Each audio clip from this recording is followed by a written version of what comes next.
Rosa María Payá Acevedo is one of the most recognized Cuban democracy and human rights activists.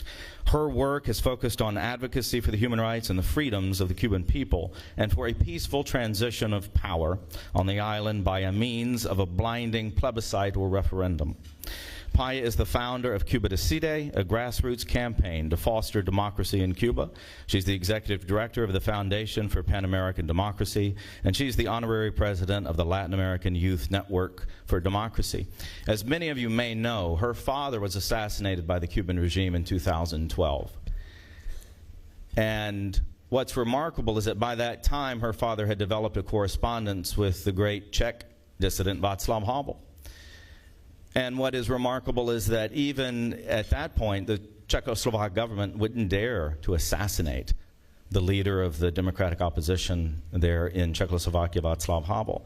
And yet the brutal dictatorship in Cuba, brutal today as it has ever been, was willing to assassinate her father and continues this reign of terror today. And I believe one day we will be able to travel freely to a free and independent Cuba.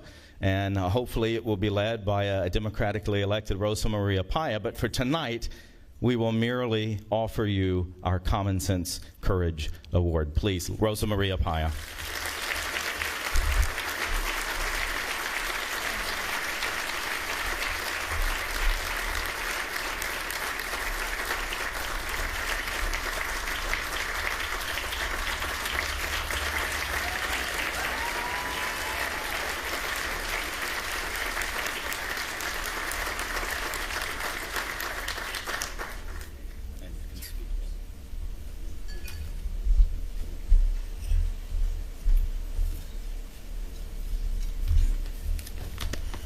Thank you so much, Marion.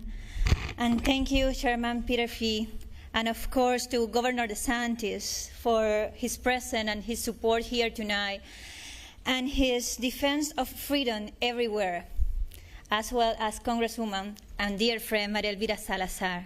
And of course, Marion and David, longtime supporters of the cause of freedom also in Cuba.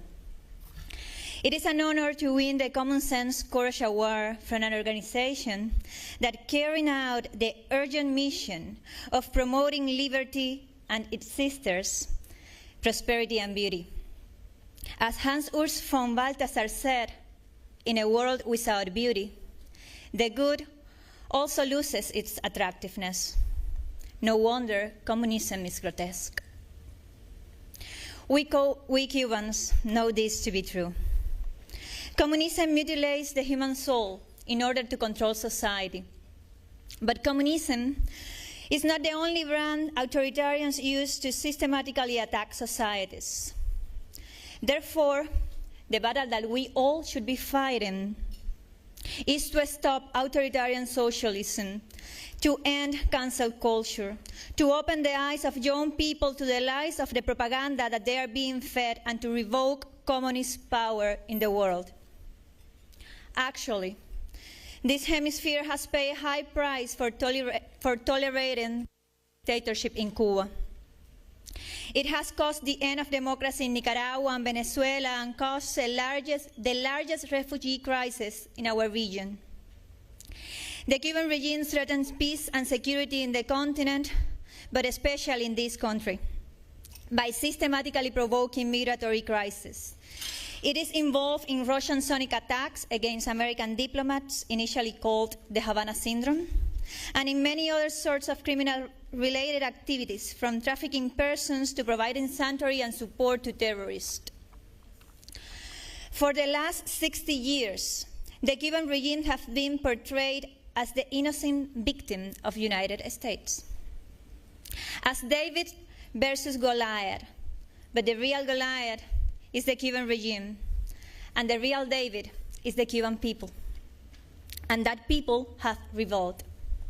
Last July, hundreds of Cubans went into the streets, province by province, and asked for libertad, liberty.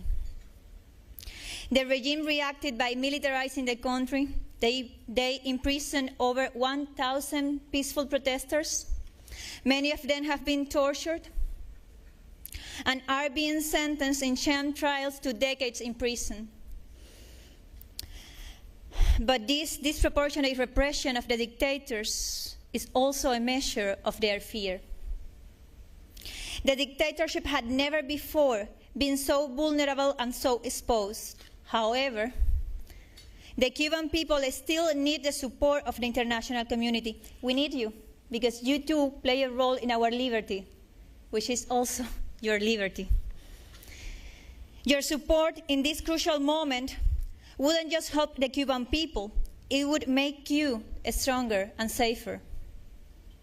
In spite of their gains, there is a low-hanging fruit for democracy. The fall of the Cuban regime would be a huge blow to communism and help put us on track towards peace and security throughout the region. I'm here on behalf of our movement, Cuba Decide, in English, Cuba Decides. Our goal is singular: provide a path for Cubans to decide our own future and transition fully into democracy. We made a local and global campaign to create a kind of external pressure and internal critical mass that ensures the regime has no other option but to give in to the will of the people. The Cuba Decide movement continues the work of my father, Oswaldo Payá, who was the leader of the Cuban democratic movement. In 2012, he said, "Liberation is a task for the Cuban people. Now is a greater hope because we are definitely on the verge, on the threshold of truth and liberation. That is our hope." 4 months after that, the Cuban regime murdered him. The regime was afraid of him then, and today that same government is more afraid than ever of its own people. They know their end is near. The Cuban regime is the Berlin Wall of our time. Today, the Cuban people are standing on the threshold of freedom. This is a reality thanks to the work of our campaign alongside freedom fighters that stand in solidarity with each other, including some who are in this room tonight, and many others, like my father, who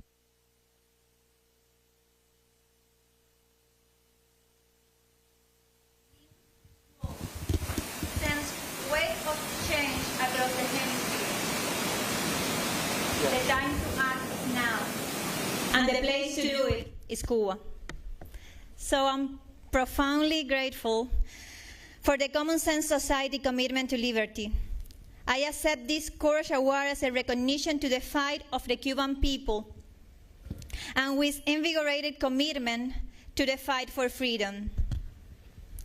I dedicate this award to all the Cuban political prisoners, and especially to my father, Oswaldo Payá, and to my friend, Harold Cepero, who gave their lives so that Cubans could one day be free. May their courage and their actions be an inspiration for all of us. Thank you so much.